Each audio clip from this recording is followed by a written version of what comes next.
Hello, guys. Apologize for the delay. I have to take care of a few things here.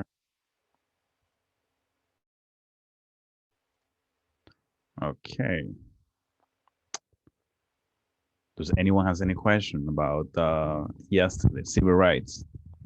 I posted a few articles today about some of the stuff that is happening around real estate. Whenever you guys have a chance, please take a look at that. So today we will be talking about insurance, and hopefully we're going to have enough time to also talk about property assessments and property taxes. All right, so let's get right into it. Dun, dun, dun, dun. Okay, here we go. So, as you guys know, okay, because any of you at some point had some sort of insurance, either health insurance or life insurance or you know ring insurance for your wedding ring or um, travel insurance, some sort of insurance, right? So insurance are a way of us protecting our either our bones or our health or securing the future of our loved ones in case we cannot provide for them. Okay, so insurance has been around forever, for not forever, but for many time. Okay, for many years, the actual word. Okay, so here we're going to be talking specifically about property insurance because this class is about real estate. And it's really important that we have insurance in our property or in our piece of real estate because life is full of surprises. Okay, you never know. That's what they say. So it's important that you guys remember for the test that there are a few types,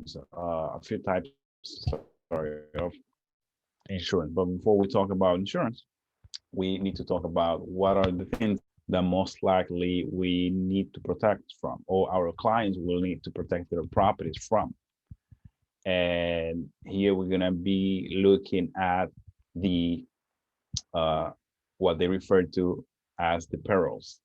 So perils are the many things that can happen. Let's say any the different situations that can happen that can affect the real estate, property, the house, building, land. Okay, so on the little chart that we have here on the screen, we're gonna see the first on the first quadrant, the green one says dwelling coverage. Okay, and it says if your home is damaged, dwelling coverage may help pay to repair or rebuild the home. Okay, some of the risks that are typically covered include fire and smoke, wind, lightning strikes, and hail.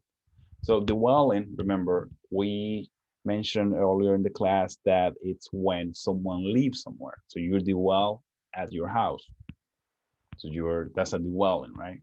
An office space is not a dwelling space because you just go there to work, then you go home and sleep at home. That's your home is your residence, right?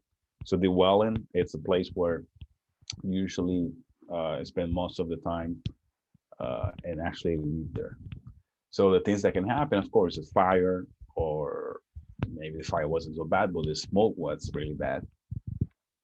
The wind, you can have a big storm that um, broke a window or blew up a door or something like that. A lightning strike can damage part of the house, or hail. You know, in certain areas where it's really high, you may have a hail every once in a while, and sometimes those big balls are really big, and they can break a window or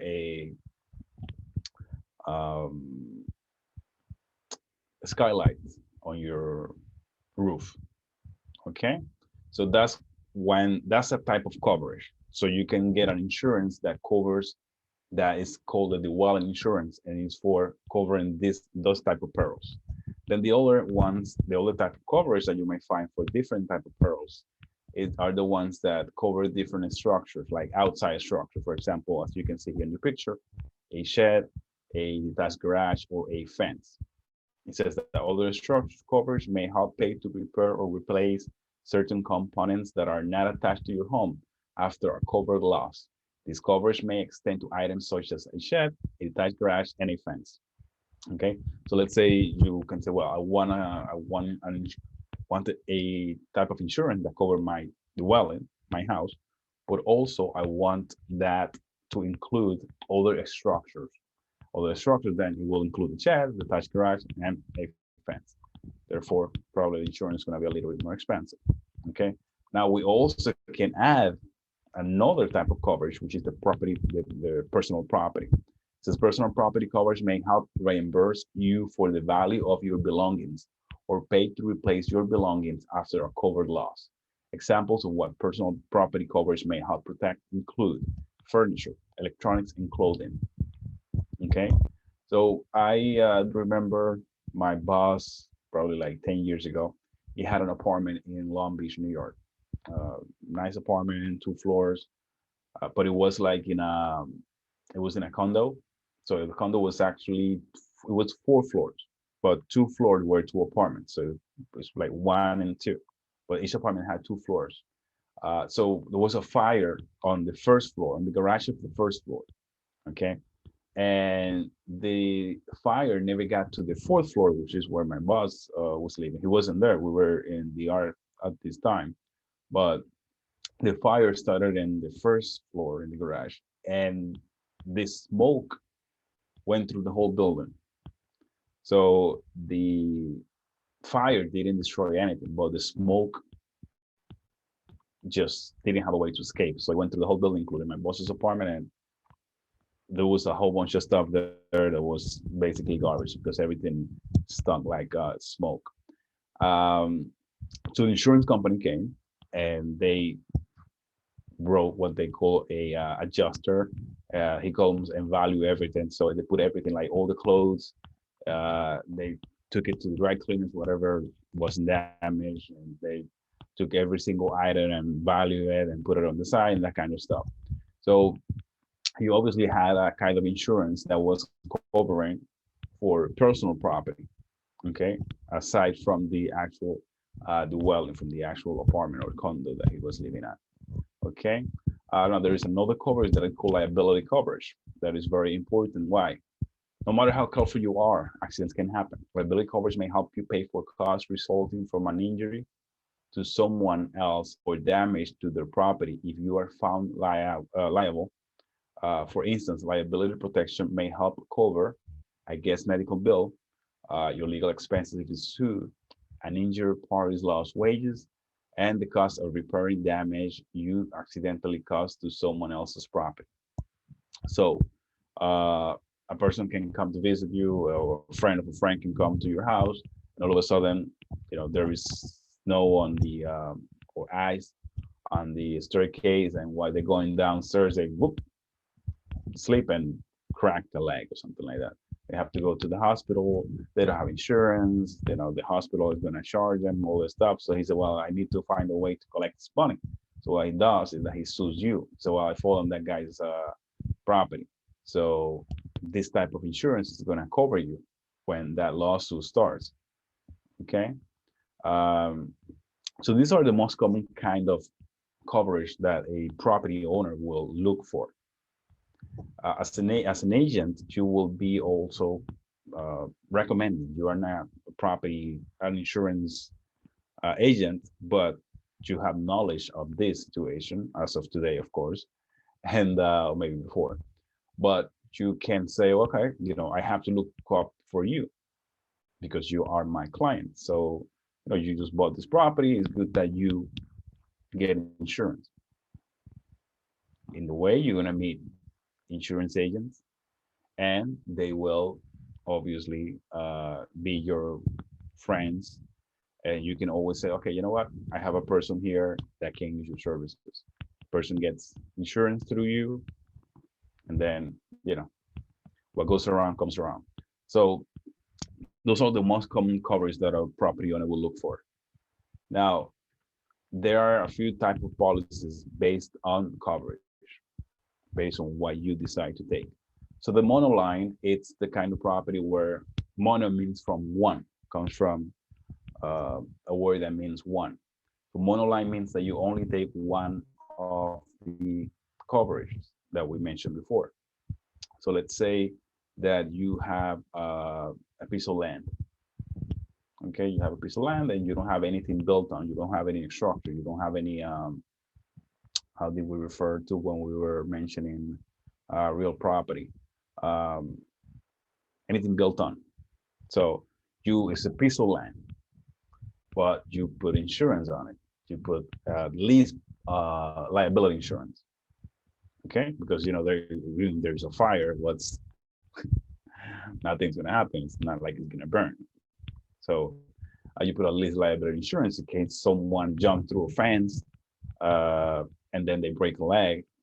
You know, you can sue them for trespassing, but still they can sue you for breaking the leg. Okay, and depending on how big the lawsuit is gonna be, then you don't want to. They may end up getting your land with the lawsuit. So you don't want that. So you, in that case, you only add a monoline, which is the liability insurance. Okay. But however, when you really have a full house with people coming to visit you, when you have personal belongings, when you have all this stuff, you have a garage, you have fences and all this stuff, you want a package insurance. Your client will need a package insurance that covers for everything. Okay. Because it's going to protect, the more you protect them, the better you're going to sleep at night. So that's for you guys to know. We already spoke about liability insurance. It's specifically for damages. So you're concerned, as I mentioned, the example of the land. Uh, Monoline doesn't have to be a liability. Monoline, remember, is one. So you can say, okay, I want liability insurance, or I want the dwelling coverage, or I want personal. Okay. For example, another example of monoline can be when you rent property. Okay, so when you rent a property, you don't need to put a dwelling insurance because even though you live there, it's not your property. You know, if there is a hail, you know, it's not your property. Now you want to protect your belongings that are in there. Okay, so you need a monoline insurance that protects your belongings, your personal belongings. You may want also to add liability. In case someone comes to visit you, then you know they get hurt, they're gonna sue you and they're gonna sue the owner of the house if you rent there. Okay, but just remember monoline is one, package is more than one. Okay, liability insurance is specifically for when someone uh is getting to protect from someone getting hurt. Okay, now the umbrella insurance, it's a very interesting concept. I'm gonna actually illustrate you guys right here. So the umbrella insurance, it's an extra insurance. So as its name, you know, that famous song from Rihanna, you protect yourself when it rains, right? You open your umbrella and it protects you. It may protect someone else that is next to you. So you guys get inside. So what happens is, like, let's say you have an issue.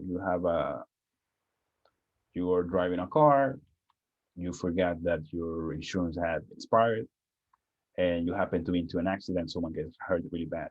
They sue you, so they're gonna sue you. You know, the insurance wasn't active, so they're gonna go after you personally. If the court decides that you owe them in damages $800,000, then they're gonna find a way. So if you own a house that is $550,000, like it shows here, and let's change the scenario because it's showing that he has coverage for auto insurance.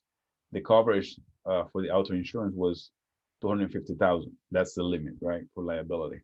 And let's say the loss of personal assets was 550, um, because you had a house that was 550. So they're gonna take the limit of your car insurance, and then the leftover to complete the 800, you're gonna come after whatever you have. In this case, the house. Okay, so it can be either that or you can have a umbrella insurance for $1 million. What that does is that on top of what you have as car insurance, that umbrella insurance is going to cover you and it's going to protect you from losing all the stuff like your house in case you're ever sued for whatever reason. Okay, so that's how it works, the umbrella insurance. So what factors do insurance take under consideration when it comes to say, okay, the insurance for your house is $500 a month, $100 a month, $50 a month. Okay, so they look at things like the location of the property, the construction of the materials, the amount of the coverage. Okay, it's not the same a house in the middle of the Midwest where there are tornadoes and all this stuff that a house in a safer place. So the insurance is going to take under consideration any kind of perils that may happen in the area to say, well, because at the end of the day, insurance is a business. Okay, so they have to figure the chances of something happening to determine if it makes sense to even give you insurance. Okay, so the location is very important. The construction materials. Okay, so the insurance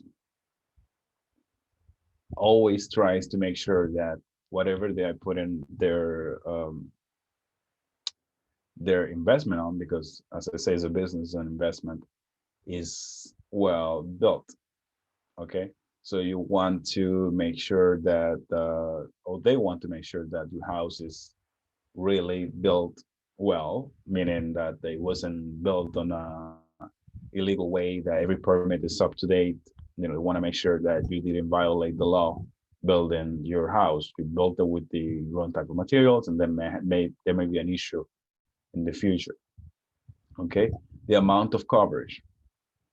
So the cost, of course, if you want a $2 million coverage for your home as insurance, they want to be able to charge you for something that makes sense for them in case something happens.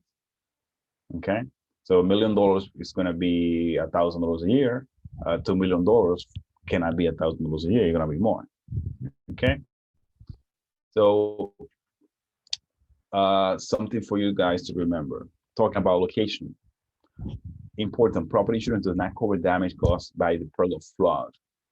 Okay, flood. So there is no such a thing as flood insurance for coming from a regular insurance company. They will cover against everything else that we saw at the beginning of the class today, but not flood insurance. For that, you need a specific insurance that is backed by the government. Okay, and it is because with the years they have found that it's really hard to try to provide insurance to all these properties located in the coast. So when you have a hurricane that hits Florida, for example, it's going to wipe a company, basically, if a company decided to give insurance. If every house is valued at $300,000 and it wipes 400,000 houses, I mean, no insurance is going to be able to cover that. It happens all at the same time, so everybody's going to request for their money.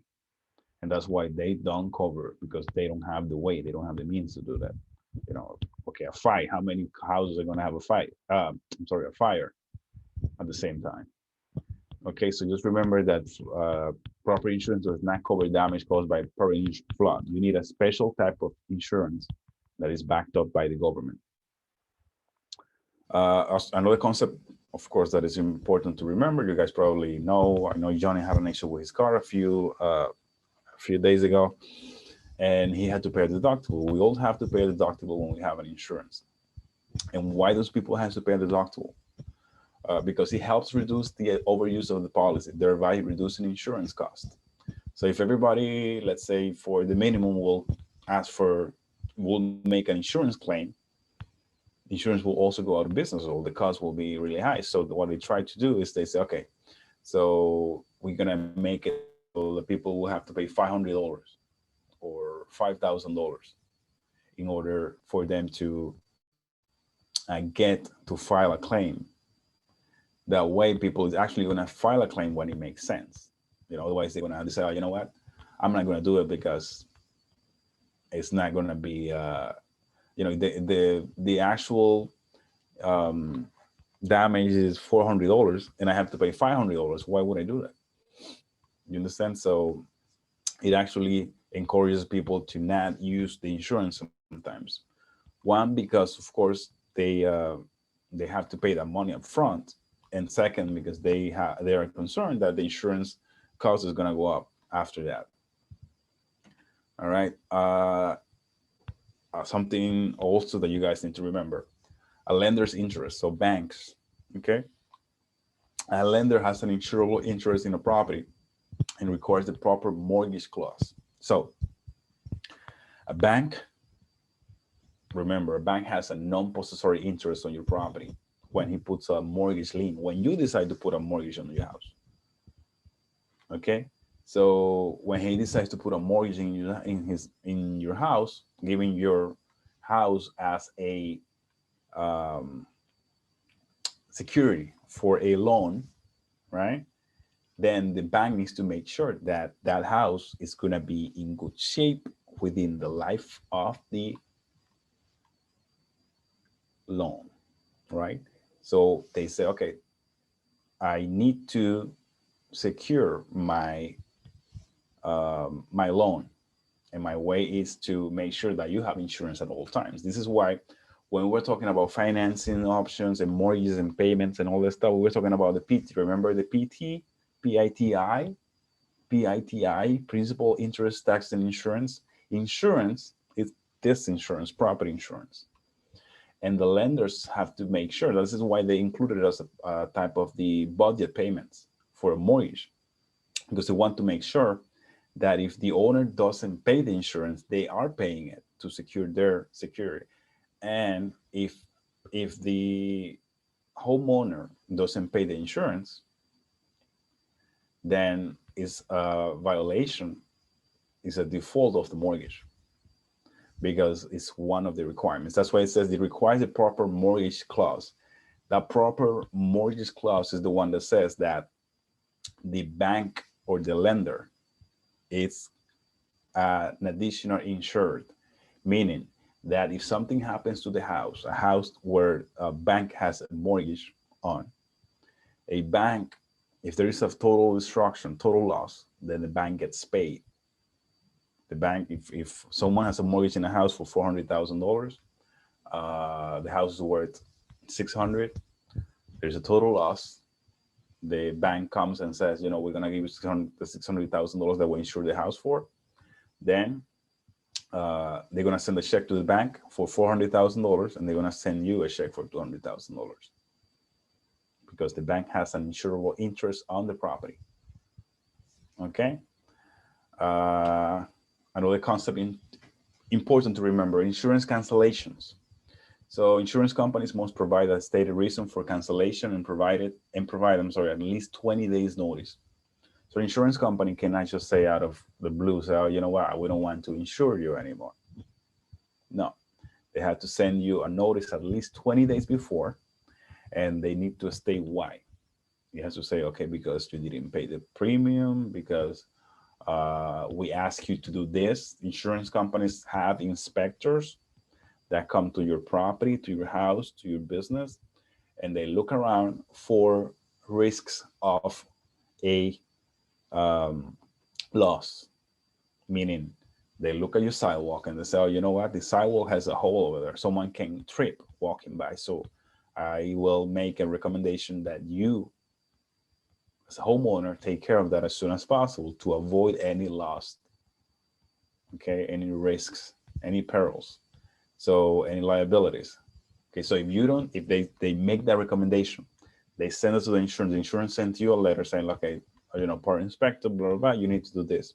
If you don't take care of that, then the insurance will send you a letter saying, oh, because you didn't comply with our requirements to do this and this and this, we're gonna drop the insurance in 20 days unless you take care of this. Okay, so they need to provide the homeowner with a reason why they are dropping you, but it needs to be done at least 20 days before the actual cancellation date. Okay, see what else we have. Actual cash value, replacement cost or depreciation. So remember, if houses, when we're talking about the values and the values of properties, everything gets appreciated. Everything loses value with time. Everything but land. Remember, guys, land is the only thing that doesn't lose the value, but the structures on it do. So, of course, the actual cash value of a property, it's what they going to give you back, or the one they're going to cover.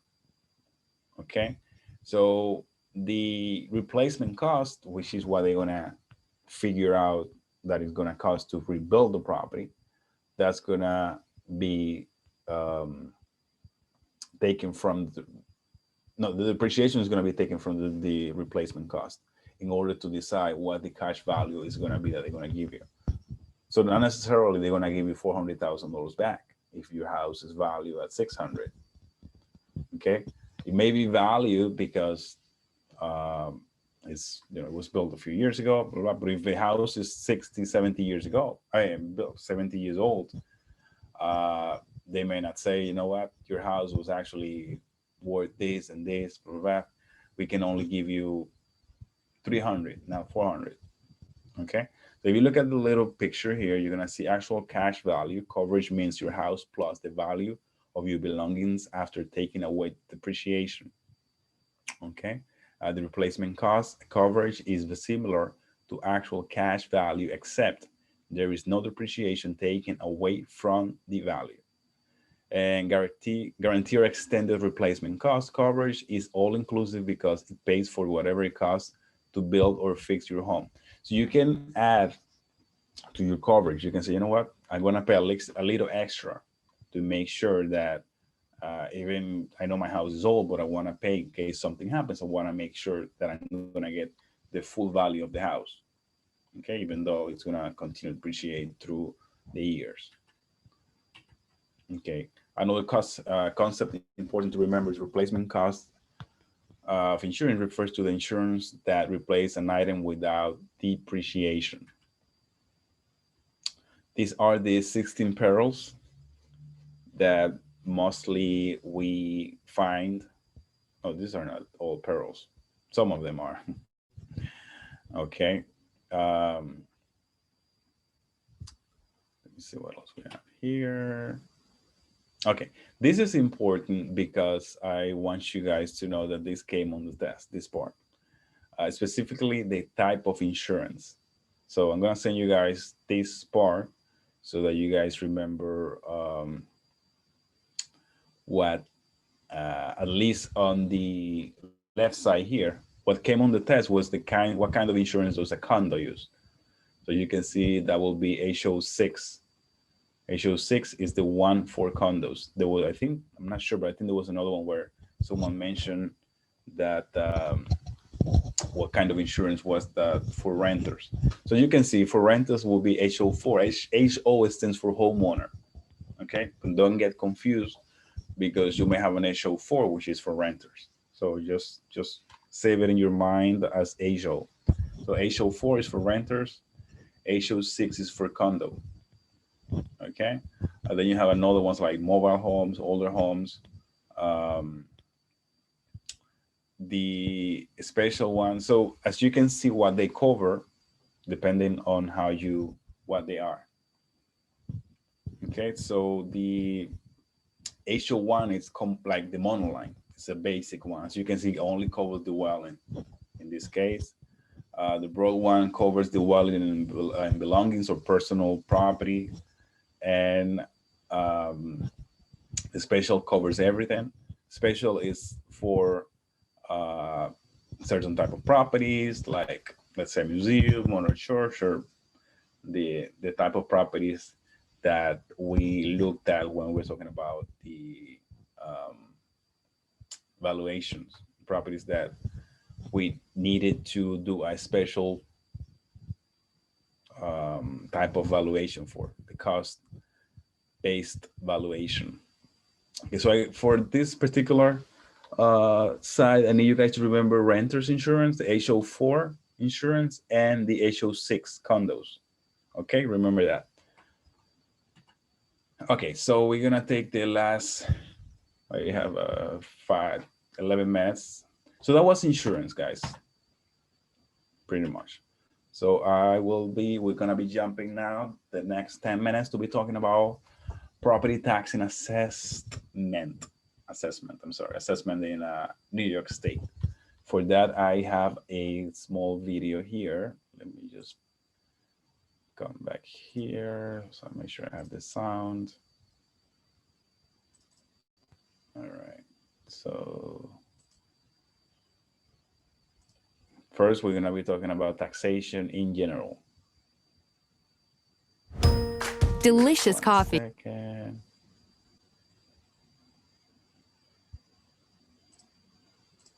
All right, here we go. Taxation refers to the act of a taxing authority levying tax, typically a government, federal, state, county, or city, collecting revenue from citizens. Taxation includes all types of taxes, such as corporate, income, gift, and estate. Taxation is one of the primary powers governments have, and its uses can be seen everywhere. Taxation funds large government expenditures like Social Security, Medicare, welfare, and the military. It also pays for things like local and national parks, public libraries, public roads, city airports, the court system, food and drug safety departments, public education, research, and countless other services. Being a citizen means paying taxes. But governments also use taxes to encourage certain economic behaviors. For example, reducing taxable income through interest paid on a mortgage will encourage home purchases.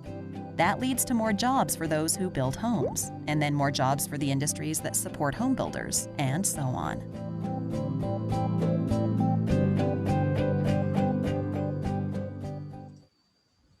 Okay, so now you guys saw, do you guys have sound? Because I wasn't able to hear anything with this things. Everybody heard? Yes. Yeah. Okay, great. Thanks. All right. So that's the purpose. Now you know the purpose of taxation in the general scheme of things, right? I'm sure you guys know about this already, but I just wanted to clarify to you guys a little bit more. But for our class, we're going to be talking specifically about property taxes. That's the part that we get, real estate property taxes. So important for you guys to remember is that entities that benefit from the property taxes.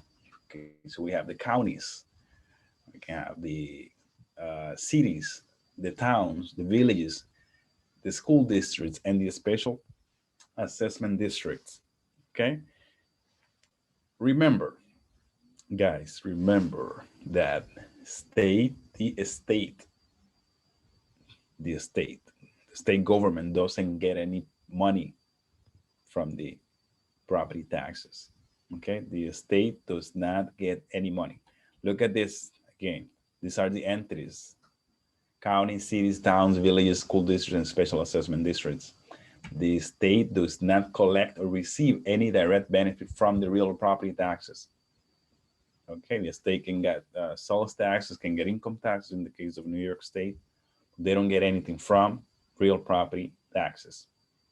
Okay, now, so how does this work? How does property taxes work? How does someone how can the county, the city, the village come and say, oh, you know what, you owe this amount? How do they figure that out?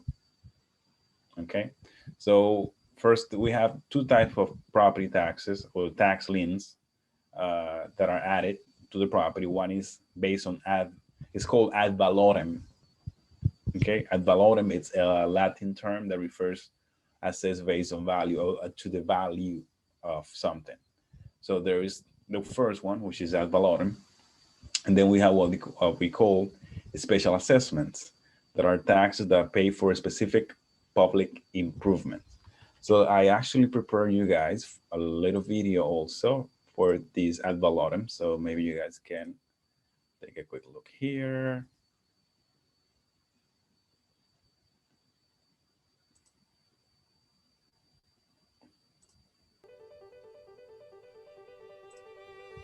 An ad valorem tax is a levy placed on real or personal property based on the assessed value of that property. In Latin, ad valorem means according to value. Property taxes are the most common type of ad valorem taxes. They are a major source of tax revenue for state and local governments, especially when those jurisdictions do not have an income tax. Ad valorem taxes are based on a percentage of the assessed value of the property. The tax is paid annually, and each year the taxing authority adjusts the property's value based on current market conditions. For instance, Juan purchased his home for $250,000. Juan's local taxing authority uses that price as the fair market value for the ad valorem tax assessment. If the ad valorem property tax is 5%, then Juan will owe $12,500 in property taxes for the year. In subsequent years, the assessor in charge of property taxes in Juan's state will send him a notice of their estimation of the current value of his home. If the economy is growing, the assessed value of Juan's home will increase along with his tax bill. This can be a burden to some homeowners. Typically, property taxpayers can dispute the assessed value of their home by providing their own appraisal. This will reduce their property taxes if they can prove the property's fair market value is lower than the government's assessed value.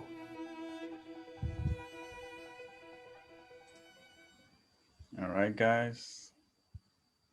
Those were the two videos that we have. All right, so now you see how these taxes, these ad valorem taxes work. So the special assessment is the one, get back here. A special assessment, as its name shows or sound, something is special is something that doesn't happen all the time, right? As you guys know in life. So special assessment is taxes that are paid for specific public improvements in an area.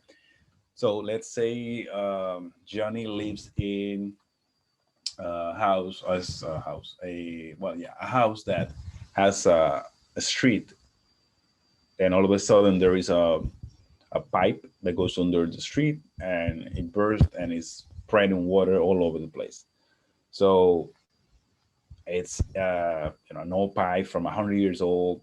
It's something that wasn't expected, and the town needs to make a big amount of work to repair that. So they need to open the street, they need to get a new pipe, all that kind of stuff. So a special assessment is what happens when the town comes down and says, well, we need to spend $200,000 to fix this. So they don't add that $200,000 to the whole town, the whole county, the whole village. No, they add what they call a special assessment, meaning they tell the resident, well, they don't tell them, they just send the bill after, but they fix that and then they add it to the tax bill of next year and say, well, an extra $200 for the repair of this pipe or whatever. Okay, and that's what a special assessment is. Now, taxes in general, okay, are based on the amount of money that a town, a county, a village needs, a city. Okay, so based on that, let's say city of New York, let's just go there, right? City of New York has a tax levy. Tax levy, it's the amount of money that they have in budget minus the revenues.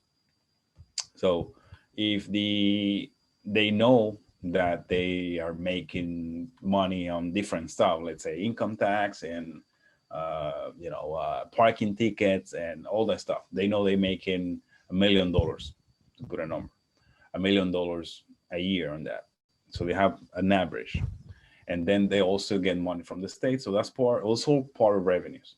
Okay, but the budget, it's for next year is going to be $2 million. Okay, so then they have $1 million levy. I mean, levy on what they call the tax levy of the city is $1 million. So it's the difference between what you plan on doing and what you have coming up. So based on that, they say, well, we need to put it on the property values. Okay, so they said, well, we have 10 houses in this city, and we need to spread the charges of this money that we need evenly. Okay, but I cannot charge $100 to a person that has a house that is worth $1 million and charge $100 to the same person to the other person that has a house that is worth 500. Then it wouldn't be a fair system. That's why it's based on the value, or not the value, the assessed value of the property. Okay, so making a short stop just to define the two. Market value is determined by an appraisal or real estate agent, and the assessed value is determined by a local assessor. It might be the full market value or some uniform percentage of the market value. So when it says uniform percentage, means that it's all for everybody. Okay, so let's say if Johnny's house is the full market value based on maybe a CMI, remember the comparison method approach, or he actually hired an appraisal to do a valuation, an appraisal of his property, and it came up at $500,000. And then he sees the bill from the city comes to him. The tax bill says the houses in this area are assessed at 50%. Okay, that means that his assessed value for his property is going to be $250,000. Okay, the same thing. If the house is worth based on the same thing, a CMI done by a real estate agent or a actual appraisal done by a licensed appraisal, the house is worth $400,000, and they say that the amount of the assessed value of the house is $200,000, then you know that the assessed value is the assessment of the area is 50%. That's how you determine. Okay, so they're gonna use that assessment for each one of the properties in the area. So the assessment is gonna be the same, but of course the assessment value is gonna be the same, but the value of the property based on the market value is gonna give you a different type of rate at the end of the year. Okay, so we're gonna be looking at actual numbers also, so you guys don't get to you're a little bit confused. Well, let's look at something. How do we determine the market value of a property when you have the tax rate and the annual taxes and the town assessed value? So a tax rate, okay, it's a when it comes to taxes, it's not based on 100 or 100, it's based on 1,000. So a tax rate is going to be always 0.020 or 0. This always going to be a 0. So it's like saying 18 divided by 1,000 or 20 divided by 1,000. It's always going to give you a number with a digit, with a 0, and then it's going to be 2 digits after. Okay, so it's going to be either 0 something always, because it's divided by 1,000 when it comes to tax rate. So the tax rate, sorry, I keep saying this thing here. Okay. How to determine the market value when you have the tax rate, the annual taxes. The annual taxes is the taxes that they're going to input they're going to place on your house. So $100, $1,000, $10,000, $20,000 on your house. That's the actual number. And the town assessed value, which is what we were talking about before, is the assessed value for all the properties in the area. So it can be 50%, 75%, 100%. Okay. So we want to determine the market value when we have these 3 items. The first thing we need to do is to determine the assessed value of the property. Okay. So as you can see here, we have 3 things. Okay. We have the tax rate, the annual taxes, and the assessed value. But the assessed value of the town, of all the houses in your area. all the houses of your client's area. However, they don't have a assessed value for your property, your specific property. Okay, so let's figure that. How do you figure that out? Getting the assessed value first. And how do we get the assessed value? Well, you already have what you need. With the annual taxes, which is the amount that you are being charged for, the $700, the $500, the $1,000, $12,000, whatever it is, you're gonna divide that between the tax rate. And the tax rate, remember that is gonna be an amount multiplied by 1,000. So it's always gonna give you 0.0 something, 0.050, 0.025, because it's always gonna be divided by 1,000. That's gonna give you as a result the assessed value of your property, okay? As long as there is no exemptions. We're gonna be seeing exemptions in a few minutes. You know what? I know this is a little bit too much, so I will just cut it here. And then we're gonna go over it fresh at the first time tomorrow night. We're gonna start specifically talking about how to determine the valuations. Okay. All right, let's leave it right here and let's jump to the quiz. Does anyone has any question? I'm sorry, I keep forgetting that part. Any questions, anyone? All right, let me see who has a question. Oh, Santos says, let's go. All right, let's go. Let's do this. All right, guys.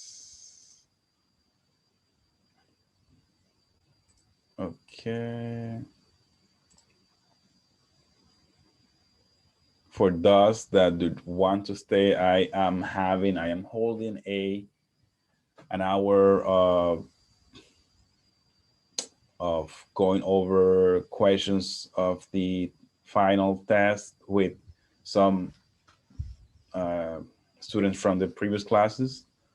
I'm holding a whole hour of that for the next 4 days. I'm gonna go over the quizzes and that kind of stuff. I'm gonna be doing some interactive stuff just to practice for the final test. Sadly, it's gonna be in Spanish. So, but I'm gonna be, all the questions are in English, so, but the explanation is gonna be in Spanish, just so you guys know. If you wanna take the challenge, you can stay after this. All right, let me just go here. So we're just gonna go to insurance, property insurance and agent safety.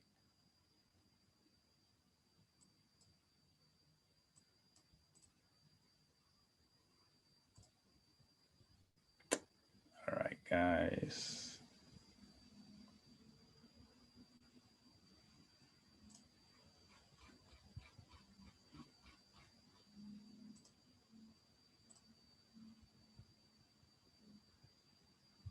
Okay, part of this this quiz, well, this lesson actually has some stuff about what can happen. Agent safety is the name of the thing. It's like, what should you do when you are in a strange situation?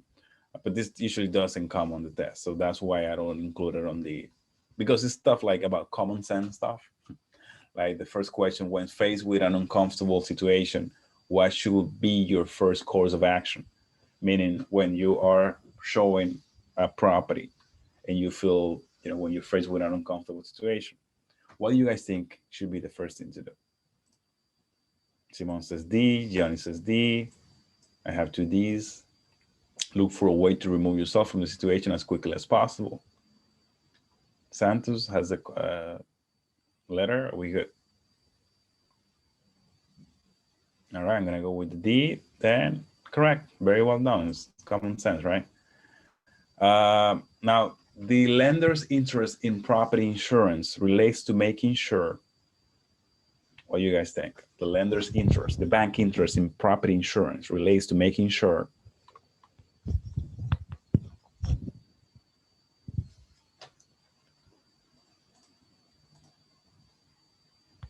get a C from Santos.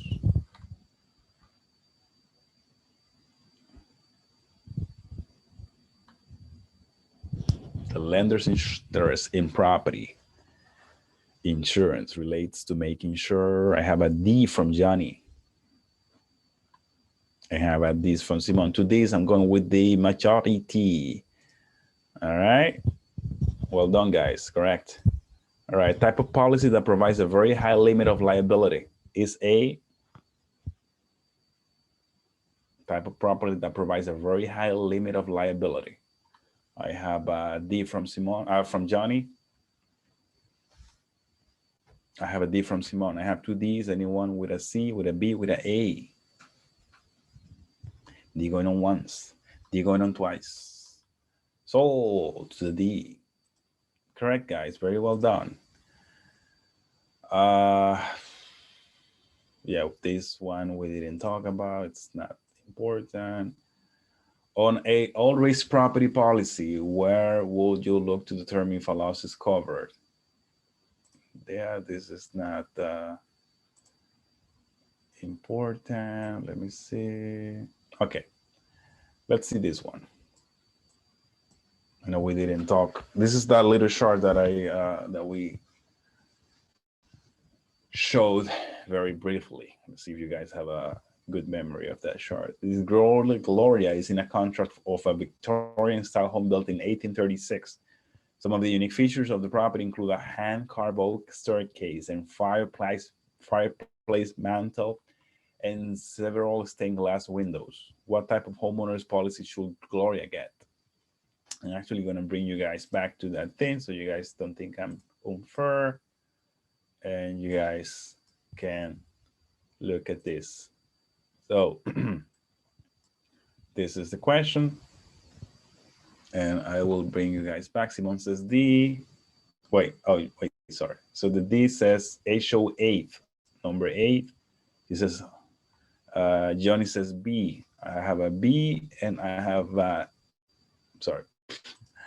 B is HO3, HO3 special, and older homes. So I have two different letters here. Santos, do you have a break-in letter?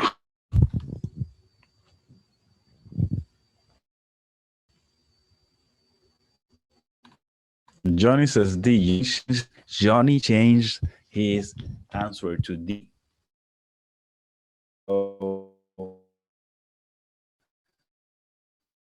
he said she's older home.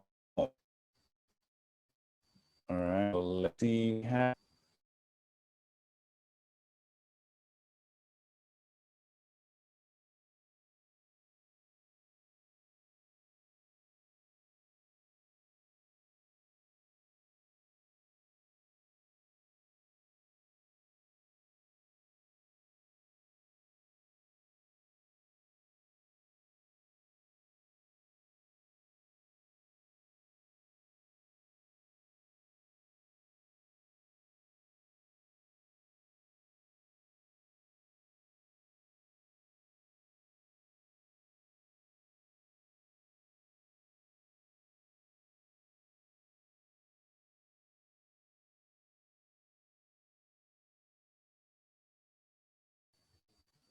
All right, you guys can hear me now?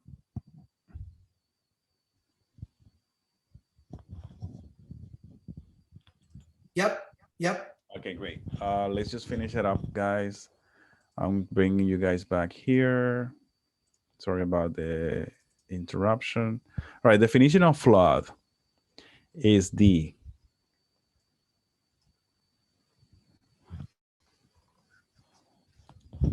Definition of flood is D.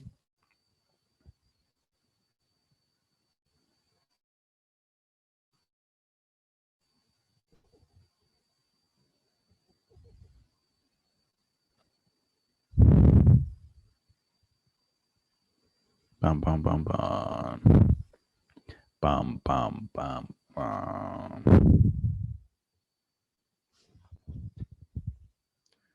Anyone? Last question of the night, guys. A definition of flood is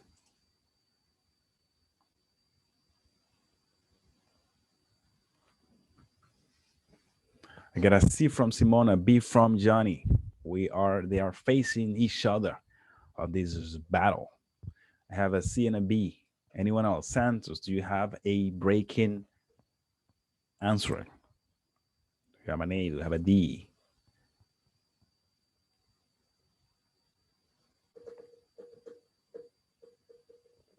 All right, so if I don't have an answer from Santos, then I'm gonna go with the first letter, which is Simon's C.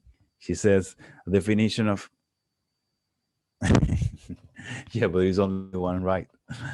All right, so the definition of flood is D, rapid rise in natural water supply. Pam, pam, pam, pam, pam, pam, pam, pam. Incorrect, the answer is B, Simon. Rapid inundation and or overflow of water onto a normally dry land area. Okay.